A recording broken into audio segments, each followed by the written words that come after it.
up? It's your boy Zain and welcome back to the channel where today we're gonna be building one of these. Alright, so let me give y'all a little bit of context. So if y'all haven't seen it yet, my latest video, Breath of the Wild Hyrule Castle in Minecraft, dropped on my channel a couple of weeks ago. And obviously as such, I will be building the whole world of Breath of the Wild in Minecraft. So what that means is I need to start with a couple of templates. That means I need to build stuff that's gonna be prevalent all over the world, maybe copy and paste it, i.e. shrines, Sheikah towers, stables. So today we're gonna start with the first of those, the Sheikah shrine. Now before we get into it, I just wanna say real quick, if you guys do enjoy, please leave a like and comment what you guys think and subscribe to the channel. I'd really appreciate it. And this is also gonna be a walkthrough / tutorial kind of video. So I'm gonna walk you guys through exactly what I'm thinking, my thought process in building the shrine. That way, if you guys wanna build your own Sheikah shrine in your own Minecraft map, then here you go. You guys got something to go off of. So without any more delay, let's jump right into building the Sheikah shrine.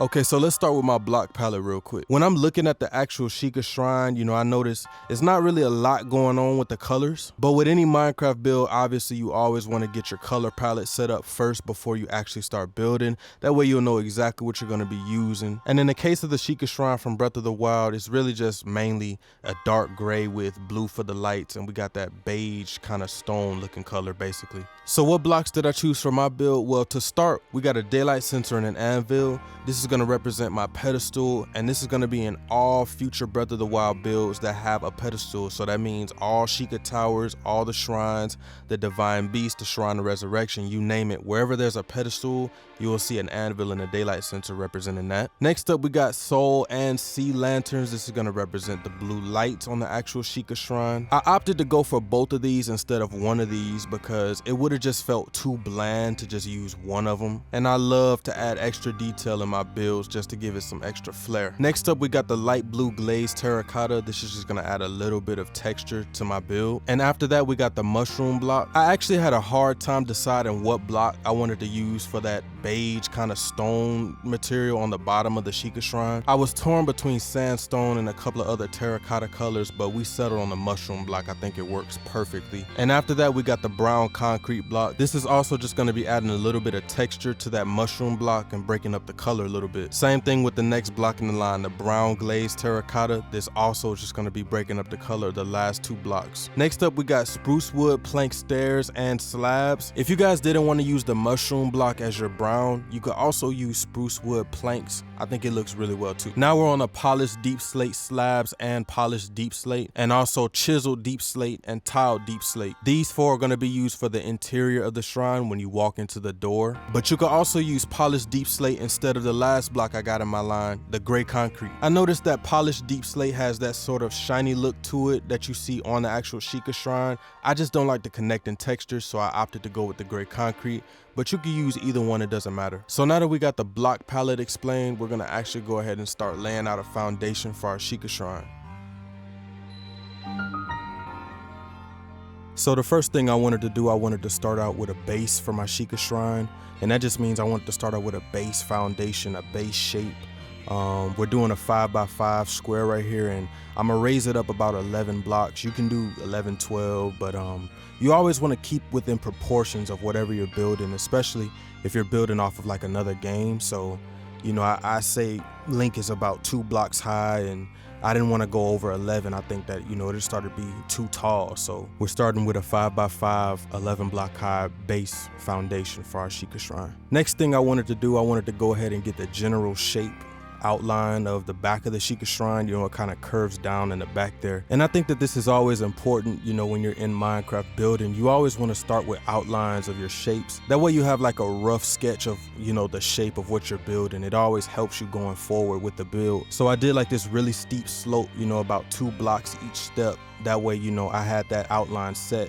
And at the bottom, I did about 4 blocks. And all I wanted to do after that is just build off of that foundation that I had set for myself, you know, just filling in the spaces while also looking at visuals from the actual game. You know, it's always important to look back at your reference and never be discouraged when it comes to building in Minecraft. You know, for anybody who has love for the game and, you know, love for the creative aspect of it, try not to feel discouraged, because, you know, the way I looked at creative mode in Minecraft for years is it's almost like throwing paint at a wall. You know, it's like got a real artistic feel to it, for me at least. And like I said, it's just throwing paint at a wall. You guys are gonna see in this build, I'm gonna be switching angles, the camera, you know, and it's gonna be a lot of times where I change the way the shape looks from, you know, straight on angles, horizontal angles, diagonal angles, because I won't actually like it, and I'll just be changing blocks, changing slopes, and just changing the way the whole shrine looks overall. So here again, all I'm doing is just filling in the empty space on the inside, because my OCD kicks in, and the only time I won't fill in empty spaces is with large mountains, because I'm way too lazy. Plus, I'm on console, I'm not on PC, so I do not have the luxury of stuff like World Painter, World Edit, and stuff like that. So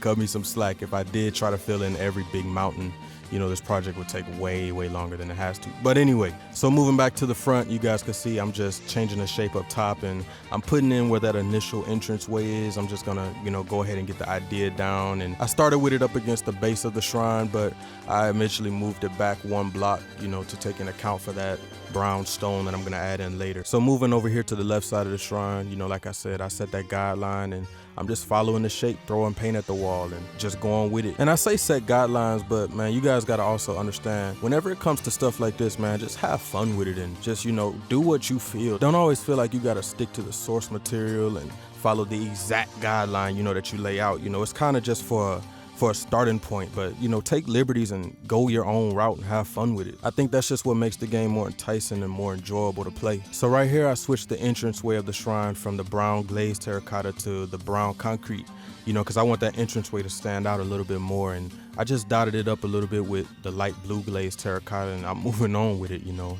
I put my anvil in the daylight center, but I eventually had to replace it because, you know, as I said earlier, I thought I liked the connecting textures of the polished deep slate, you know, and it's kind of more accurate to the game, but I just didn't like it, so I switched it back to the gray concrete. And here I'm just playing around with ideas for the teleportation pad, but, you know, I didn't want to go this crazy. I think it was doing too much, so I switched it to something more simple. That is one thing I will add, you guys, always just keep in check with knowing when too much is too much and knowing when to stop. So back to the shrine, here you guys can see once again I'm doing an outline of that kind of outer edge with that brown stone. I don't know what to call that stuff, man. But as you guys can see, I'm taking my mushroom block and just going all the way around and giving myself just a general shape. I don't know if I went too wide, like too far out horizontally with this outline, you know, because I like, now that I'm looking at it, I like the shape of the shrine with just the gray concrete. I probably could have just added to the bottom of it. I don't even know if I needed to come out with this mushroom block as far as I did, but anyway, we're just finishing up this shape, and you know, as you guys know, I'm just gonna start going with the shape and blending it into the gray part, you know, the base of the shrine, and I think it turns out pretty nice. So here you guys can see I'm going up, and just as I go along, I'm just gonna start blending it into the base foundation of the shrine.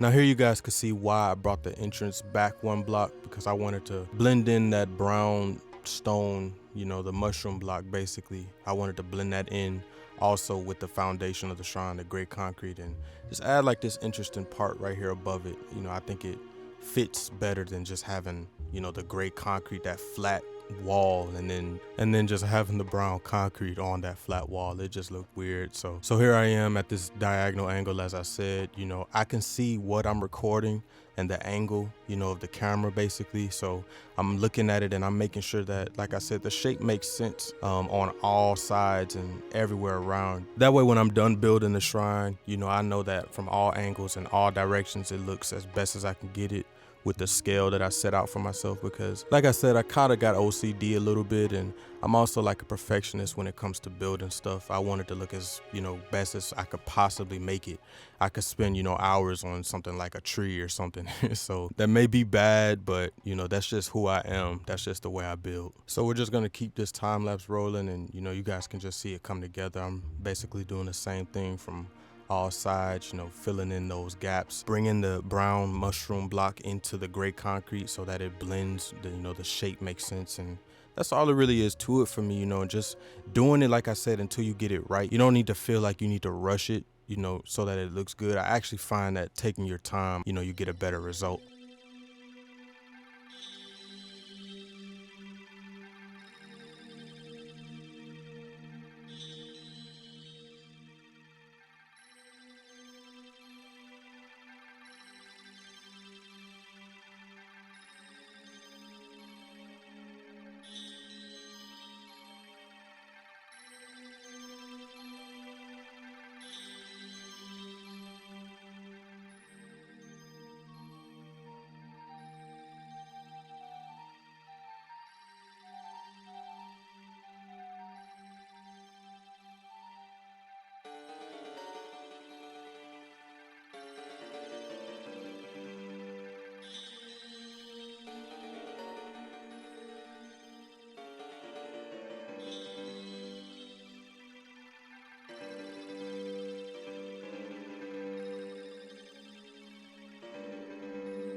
Okay, so now I have the basic foundation of the entire shrine. Now I'm gonna start texturing up the mushroom block with the brown concrete and just giving it, you know, a different color here and there. And it just makes it more interesting basically to look at. So I'm using the brown concrete, I'm using the brown glazed terracotta, and you know, just giving it different colors and making it less bland. And now here I'm gonna take my sea lantern and add the lights, you know, those blue lights. And also we got the soul lanterns in there, and gonna add a different variety of light to it, and just like I said, make it more interesting and just going all around the shrine randomly and adding that in.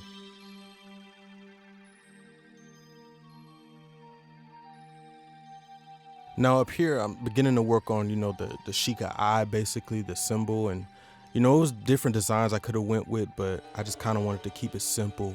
But I also didn't want to overdo it. So eventually, you know, I'm gonna go take all those soul lanterns up top out, because like I said earlier, you know, you gotta know when enough is enough and not to do too much. And I feel like, you know, up there, all that blue, at least from the front angle looking at it, it's gonna start to take away from the gray, and you know, it's gonna be too blue at the top.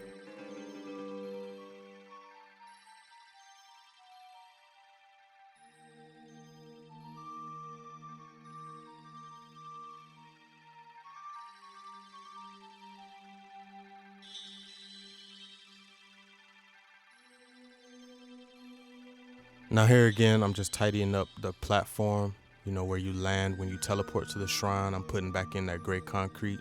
And when I go on the inside here, as I said in the beginning when we were discussing my block palette, I'm gonna take all the different deep slates, the chiseled, the polished, the tiled, and that's gonna be the inside, you know, that entrance in there. That's gonna be the interior of the shrine. And you know, as I looked at it in game, it had that kind of inscription on the wall. So we went with the chiseled and tiled deep slate. And with that, the Sheikah shrine will be finished.